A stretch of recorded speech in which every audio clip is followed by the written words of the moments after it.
Aside from headers and footers, there are other design elements that can be applied to the pages in your document.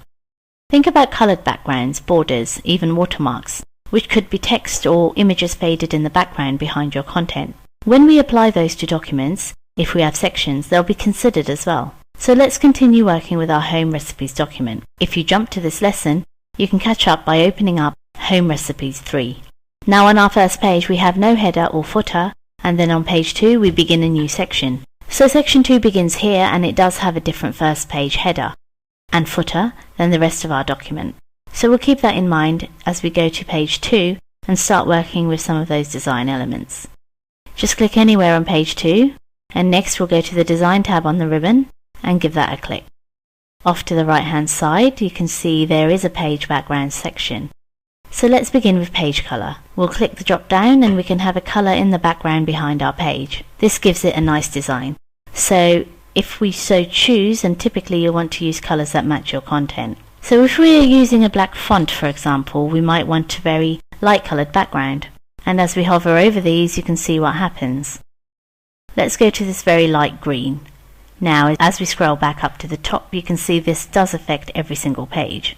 As we scroll down to the next page, sure enough, there it is, and that's not too bad. Now, if we don't want any page color, we decide maybe that's not appropriate for this document. We go back to the page color drop down and choose no color. Now, there are other colors to choose from. The theme colors are a good idea. If you think you might be changing themes down the road, the colors will change accordingly. But if we go down to more colors, you'll have choices from the entire palette of 16 million colors. There are also fill effects, if you prefer to do things like gradients. So when you look at fill effects, you can use one or two colors. You can choose the shading style, for example, change the colors you're using, maybe a little light green and white, and it's a very subtle change when we click OK.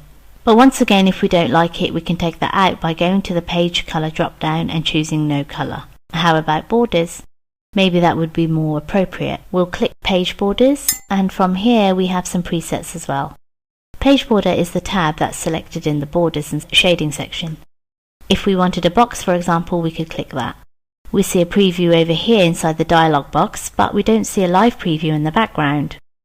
Apply to the whole document, or if we click the whole document, it could be just this section, or this section, first page only, or this section, all except for the first page. Nice options. So let's choose this section, first page only, and click OK. You can see what happens here around page 2, which is the beginning of section 2. As we scroll down, we don't see that border around page 3.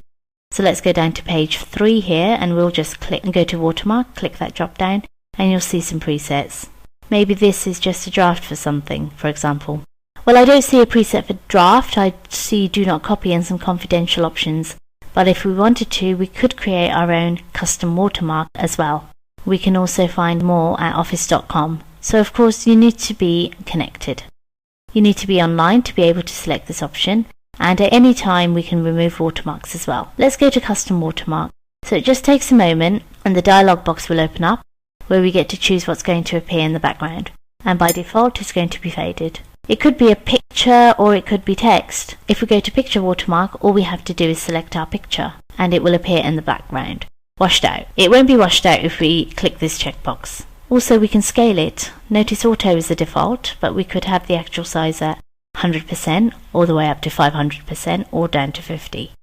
Auto is automatically going to make it page nicely. Let's go to text though. As I mentioned, this is a draft document, so all we need to do is click the drop down for text and choose draft from here. We can choose the font. I'm thinking that sans serif would be nice. Let's go all the way up here and find Arial. Actually, Arial Black is one of my favorites because it really shows up. So this is an alphabetical list. When we select Arial Black, the size you can see is set to auto, just like it was for a picture watermark, and we can choose the color. You notice it's going to be semi-transparent, so we can still see our content, but see, this is a background. It can be across the page, horizontal or diagonal. When we click apply, we're going to see it in the background. Now we can click close and just scroll through our document to see what that looks like. It's very faint. You may not be able to see it on my screen. It's probably more visible on your screen. There, it shows up better on the next page. And of course, at any time, you can remove a watermark just by simply going to the watermark drop down and choosing remove watermark.